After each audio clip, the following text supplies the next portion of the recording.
Hey you and welcome to this video where I will help you out how to connect Errante right here in cTrader. So the first step that we are going to do is go right here to broker, scroll down to load more, and then you will find right here at the Errante. Then we click right here on open account, and then right now he will send us to the Errante.eu website. And then I'm not show you exactly how to register and do all these steps, because you need to know two simple steps.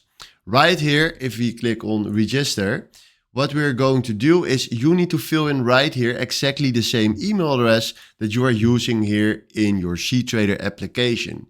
If you're filling in a different email address, you can't use Errante right here on cTrader, because cTrader is auto-syncing all the accounts which are linked with this email address. So when you're using the same email address, he will automatically sync Errante right here in the account options from there.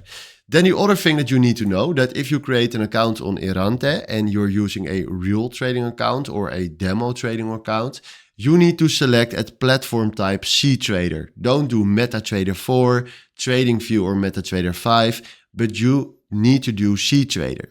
Once you did that and create that account, he will automatically sync with cTrader. And then if you go right here in the top and select right here accounts, you will find your account right here in this list back. So this is what you need to know, and this is how you can connect Errante right here to cTrader. If you have any questions about it, please comment down below so I can help you out. Then from now, thanks for watching and have a wonderful day. Ciao.